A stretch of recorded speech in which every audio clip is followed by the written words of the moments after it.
Hello. Bertrand Russell का की एक बुक है the conquest of happiness. Non fiction में बहुत इंपॉर्टेंट किताब है। इसमें उसने बहुत सारे एडवाइसेस दिए हैं, सजेस्ट किया है बहुत सारे पीस ऑफ राइटिंग को, और उसने रूट्स बताए हैं हैप्पीनेस के, क्या क्या रूट्स होते हैं, और फिर सजेस्ट किया है कि किस तरह से आप खुश रह सकते हो, खुद को खुश रख सकते हो। वो लोग जिनके लिए अपना आप सबसे ज्यादा जरूरी है, वो भी इससे खुश रह सकते हैं। ये 1930 में ये किताब पब्लिश हुई थी।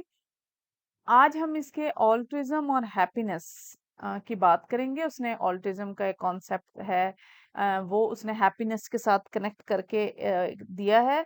और ये आज आपको एक डिटेल डिस्क्रिप्शन मिलेगी विद रेफरेंस एंड कोटेशंस, कि आप 5 नंबर का सवाल आए, 10 नंबर का, 15 का, 20 नंबर तक का भी अगर पेपर में ये वाला सवाल आता है तो आप लोग इजीली अटेम्प्ट कर सकते हो। नोट्स जो है पीडीएफ फॉर्म में मैं डिस्क्रिप्शन में दे रही हूँ। सबसे पहले ये देखना जरूरी है ऑल्ट्रिज्म होता क्या है, ऐसी कौन सी चीज है जिसका हैप्पीनेस के साथ कनेक्शन बहुत जरूरी है। ऑल्ट्रिज्म होता है कि आप किसी की खुशी को अपनी खुशी से ज्यादा प्रेफर करते हो। ऐसी चीज जो आपके बस में हो, आपके हाथ में हो, इवन आपकी अपनी खुशी उस पर हो, लेकिन आप दूसरे के लिए कुर्बान करते हो। मुझे दो डेफिनेशंस अच्छी लगी तो मैंने इसको ले लिया आप लोगों के लिए। एक तो देखें, इसमें लिखा है अनसेल्फिश रिगार्ड फॉर और डिवोशन टू द वेलफेयर और अदर्स। ठीक है, आप दूसरों के वेलफेयर के लिए करते हो, इवन डिवोट कर लेते हो खुद को, समटाइम ऐसा भी हो सकता है। और सम टाइम हाँ, आप बगैर किसी खुदगर्जी के कर लो, कोई भी ऐसा मोटिवेशनल सोर्स आपके पीछे है जो कि वो कहता है कि हैप्पीनेस होना चाहिए, या अगर आप करोगे और इस तरह का कोई सेक्रीफाइस किसी के लिए, किसी को खुशी दोगे, तो आपको खुद खुशी मिलेगी। दूसरी चीज, दूसरी डेफिनेशन है कि behaviour by an animal that is not beneficial, मतलब जानवरों का भी ऐसा रवैया जो कि वैसे तो इतना को फायदेमंद नहीं होता और मे बी हार्मफुल भी हो सकता है टू इटसेल्फ, उसके अपने लिए, but that benefits others of its species, मतलब उस जैसे दूसरे जानवरों को फायदा देता है। ये ऑल्ट्रिज्म है, जिसको हम कुर्बानी का नाम देते हैं। इसारो कुर्बानी का नाम, उसमें उर्दू में एक बड़ा ही टिपिकल सी टर्म है इसारो कुर्बानी की, क्योंकि कुर्बानी उसी को जो आपके अपनी, आप अपनी जात से निकल कर अपनी खुशी इवन किसी की, कहते हैं ना, दूसरे की झोली में डाल दो, वो वाला हिसाब है। सो ऑल्ट्रिज्म दूसरों के लिए अच्छा सोचना और उनकी खुशी उनको देना है बेसिकली। तो आप कुछ किसी को खुशी दोगे तो आपको भी मिलती है, लेकिन चलो इसको हम डिटेल में देखते हैं। पहली चीज जो हम देखते हैं वो है सेंस ऑफ पर्पस। रसल ये कह बताता है कि आपने कोई सेल्फिश होकर अपने किसी फायदे की गर्ज से या कोई बेहतर नताइज का सोच कर आपने कोई काम नहीं करना। बस आपका मकसद दूसरों को खुशी देना ही होना चाहिए। सो ये आपका पर्पस हो। पर्पस किसी को टॉर्चर देना नहीं होना चाहिए, या किसी से अपना काम निकलवाना नहीं होना चाहिए। कि आप अगर किसी को खुशी दे रहे हो या किसी की विश पूरी कर रहे हो, या जो वो उसको जरूरत है, या जो वो चाह रहा है आप वो कर रहे हो, तो मकसद आपका कुछ और है पीछे। ये नहीं होना चाहिए। वो कहता है कि my purpose is to suggest a cure for the ordinary day to day unhappiness. मेरा मकसद आपको ये बताना है। अब देखो, वो अपना मकसद भी इसी नीयत से बता रहा है, साफ सुथरी नीयत से बता रहा है। उसका मकसद भी बताने में कोई दो नंबरी नहीं है। और वो यही कह रहा है कि आपने भी प्लीज कोई मकसद जब आप पूरा करो इस खुशी देने या लेने के लिए, या अपनी खुशी महसूस करने के लिए, तो काम सीधा सीधा होना चाहिए। सो वो कहता है कि my purpose is to suggest a cure for ordinary day to day unhappiness. मेरा मकसद आपके जो रोज रोज ना खुश लोग हैं उनके लिए क्योर है, उनकी सेहत के लिए इलाज है एक, from which most people in civilised countries suffer. जो बहुत सारे लोग ऐसे हैं जो कि सिविलाइज्ड कंट्रीज होती हैं, बड़ा महजब वाला मुआशरा हो, उसमें भी वो लोग सफर करते हैं। And which is all the more unbearable, और यकीनन ये बहुत ज्यादा नाकाबिले बर्दाश्त चीज है। Because having no obvious external cause, क्योंकि जब आपको मकसद कोई नहीं होता, इट अपियर्स इनएस्केपेबल, तो फिर आपके लिए ये सब ना चीजें नाकाबिले गुजीर हो जाती हैं। तो आपका मकसद होना चाहिए कोई, और वो मकसद एक सेंस, एक खुशी, एक इनर ब्यूटी होगा। क्योंकि आपको तभी खुशी मिलेगी जब आप किसी को बगैर किसी मकसद के खुशी दोगे, बगैर किसी लालच के खुशी दोगे।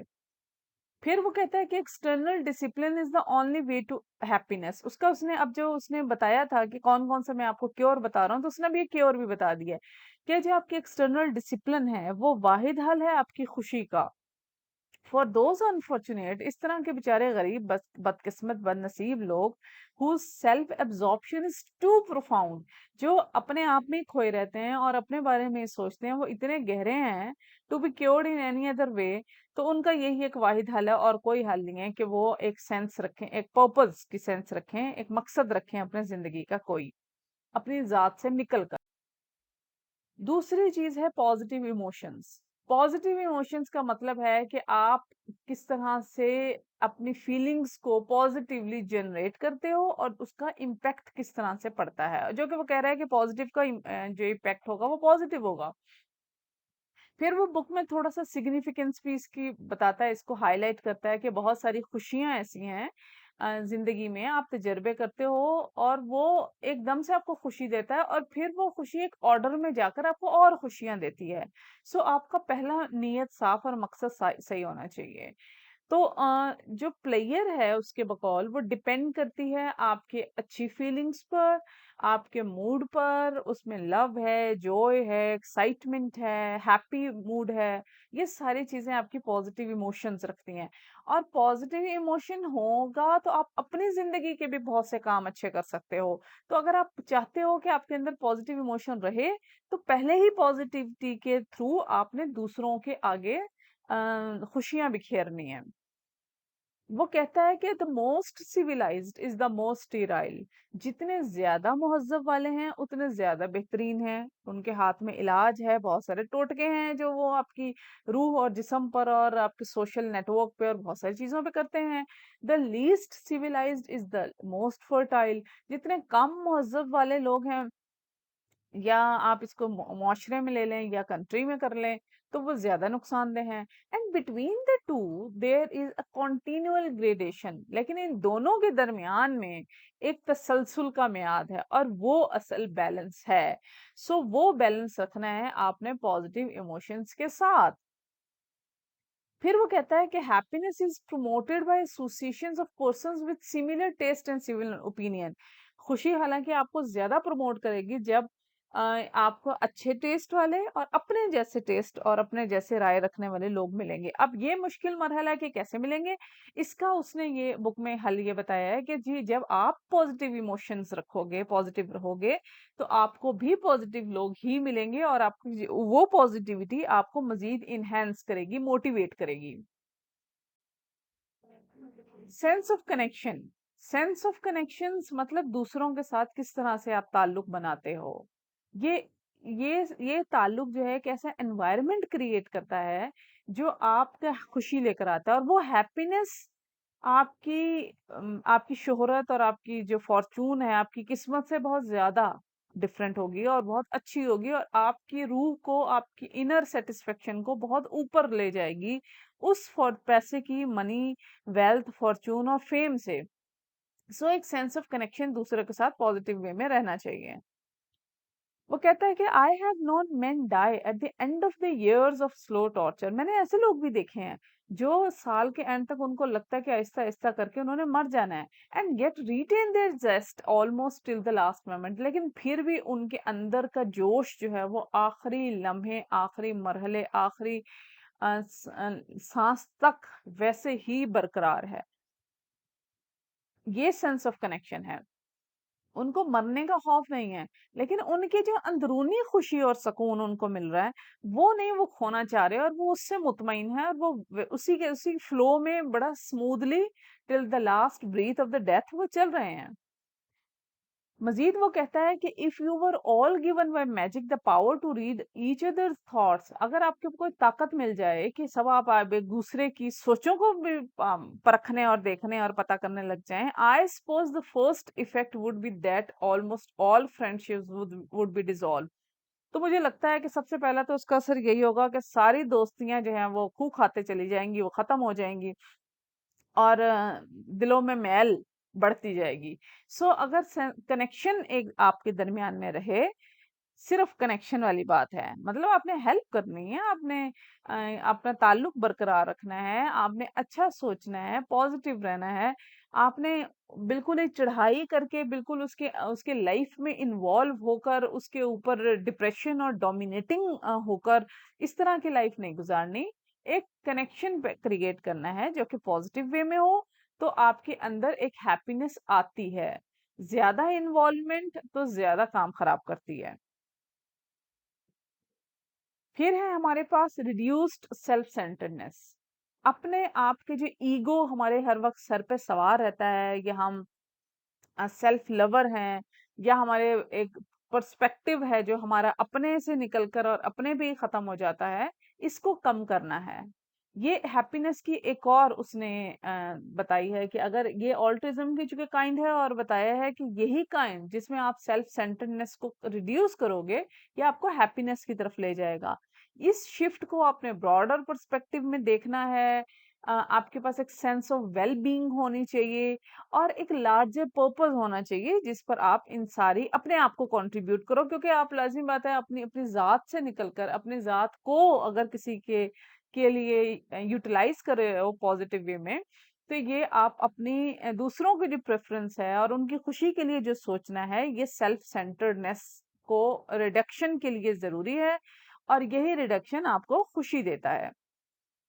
वो कहता है the man who is only interested in himself, वो ऐसा बंदा, इंसान, आदमी जो सिर्फ अपने बारे में सोचे, जो सिर्फ अपने आप के बारे में दिलचस्पी ले, इज नॉट एडमायरेबल, उसको इतनी कोई तारीफ, काबिल तारीफ नहीं होता वो। And is not felt to be so, और यकीनन ऐसे ही सब ऐसा सोचते हैं, ऐसे ही सोचा जाता है फिर उसके बारे में। और फिर आप भी जानते हैं वो बहुत एरोगेंट और बहुत प्राउडी सा उसको, और बड़ा कहते हैं कि उफ इसमें तो बहुत एटीट्यूड है इस तरह का, तो वो उसकी वैल्यू, उसकी फेम, उसका नाम के अलावा उसको वो खुशी भी नहीं मिलती है जो कि आप किसी के लिए ऑल्ट्रुइज्म में कर सकते हो। मजीद वो कहता है कि all our separate taste and desires have to fit in the general framework of life. मतलब हमारे यकीनन सबके ही अलग अलग टेस्ट हैं, अलग अलग डिजायर्स हैं, लेकिन सबके अलग अलग टेस्ट डिजायर्स को एक कॉमन फ्रेमवर्क ऑफ लाइफ में रख देना चाहिए। All our separate tastes and desires have to fit into the general framework of life।